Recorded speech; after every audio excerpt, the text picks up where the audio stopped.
नमस्कार दोस्तों, स्वागत है आपका आज के इस वीडियो लेक्चर में। हमारी साइंस की टेस्ट सीरीज चल रही थी जिसका अगला वीडियो है और इस वीडियो में वेरी इंपॉर्टेंट प्रश्नों को शामिल किया है जो एग्जाम की दृष्टि से इम्पोर्टेंट है।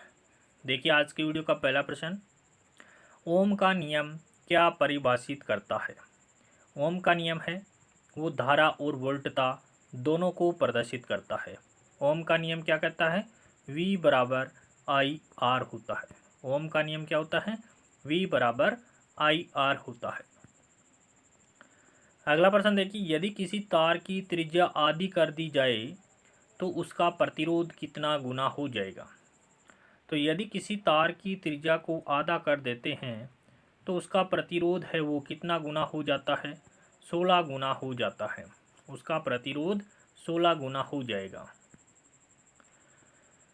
अगला प्रश्न देखिए, किसी चालक की सिरों के बीच विभवांतर उसमें बहने वाली धारा की समानुपाती होता है, यह नियम किसका है। तो V बराबर आई आर बोल रहा है प्रश्न। तो V बराबर आई आर क्या होता है, ओम का नियम होता है। ओम का नियम कहता है कि किसी चालक के सिरों के बीच विभवांतर उसमें प्रवाहित धारा I के समानुपाती होता है। V समानुपाती I होता है।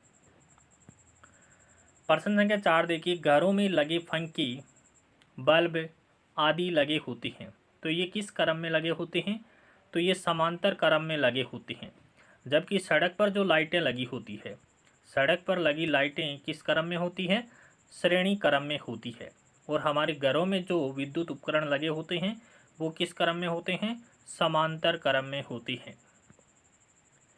प्रश्न संख्या 5 देखिए, प्रतिरोधक का मात्रक क्या है। प्रतिरोध कह दो चाहे प्रतिरोधक कह दो, इसका मात्रक क्या होता है, ओम होता है।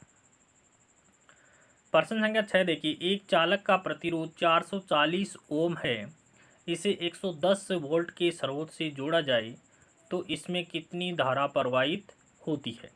0.25 एम्पियर की विद्युत धारा इसमें प्रवाहित होती है। देखिए हल कैसे होगा। प्रश्न में चालक का प्रतिरोध 440 ओम दिया गया है और वोल्ट 110 दिया गया है, तो किस सूत्र का प्रयोग करेंगे, V बराबर आई आर सूत्र का प्रयोग यहाँ पर किया जाएगा। किस सूत्र का, V बराबर आई आर हो जाएगा।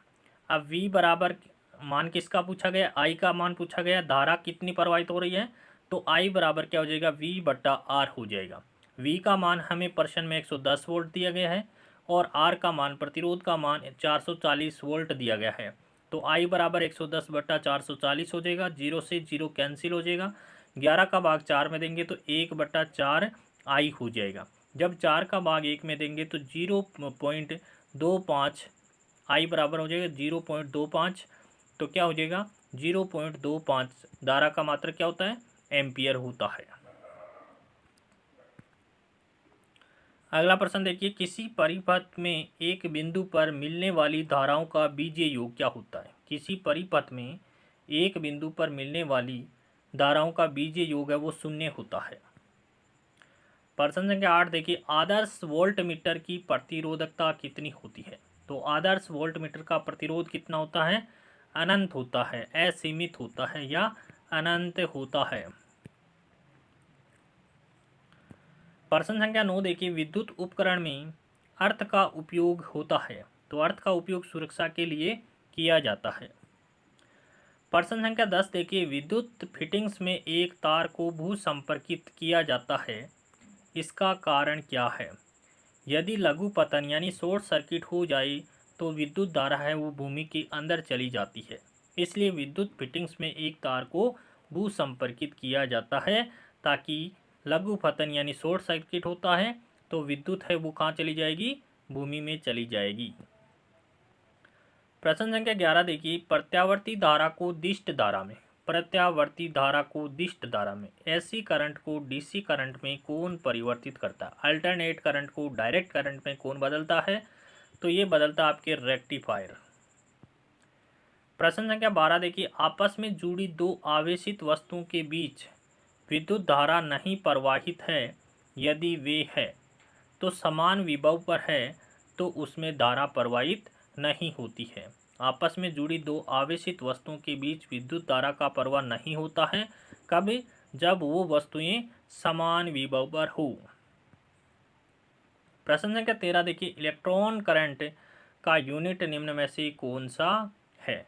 तो विद्युत धारा का यूनिट पूछा है, तो विद्युत धारा का मात्रक एम्पियर होता है।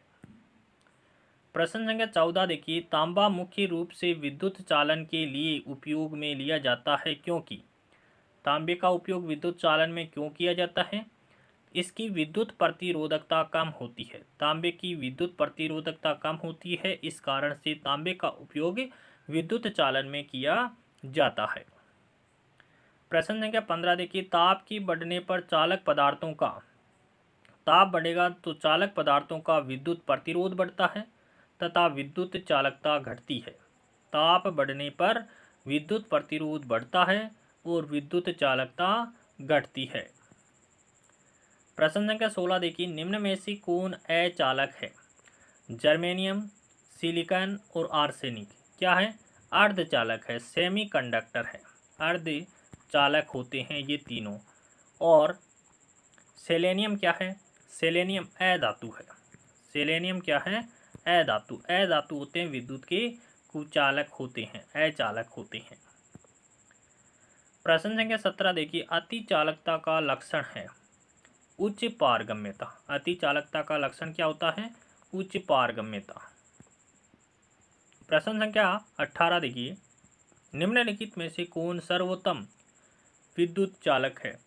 तो चांदी है वो विद्युत और ऊष्मा की सबसे अच्छी चालक होती है। प्रश्न संख्या 19 देखिए, धातुएं विद्युत की सुचालक होती है क्योंकि धातु विद्युत की सुचालक होने का कारण है कि धातु के अंदर मुक्त इलेक्ट्रॉन पाए जाते हैं। धातु में फ्री इलेक्ट्रॉन पाए जाने के कारण धातु विद्युत की सुचालक होती है। प्रश्न संख्या 20 देखिए, आप कार में जा रहे हैं, यदि आसमान से बिजली गिरने वाली हो तो आप सुरक्षित रहने के लिए क्या करेंगे?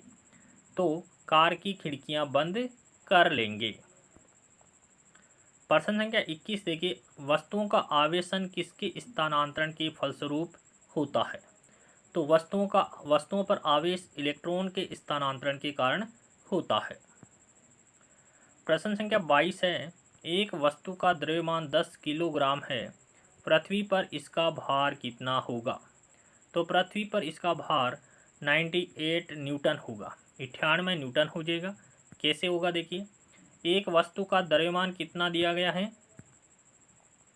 10 किलोग्राम दिया गया है। 10 किलोग्राम किसका मान? m का मान 10 kg दिया गया है। इसका भार कितना होगा? g गुरुत्वीय त्वरण का मान 9.8 मीटर प्रति सेकंड स्क्वायर होता है। तो पृथ्वी पर जब भार का मान ज्ञात करेंगे तो W बराबर mg का सूत्र लगेगा, W बराबर mg। तो m का मान 10 है इंटू g का मान 9.8 मीटर प्रति सेकंड स्क्वायर होता है। तो 10 को 9.8 से गुणा करेंगे तो 98 न्यूटन आ जाएगा। वस्तु का भार कितना आ जाएगा? 98 न्यूटन। भार का मात्रक क्या होता है? न्यूटन होता है।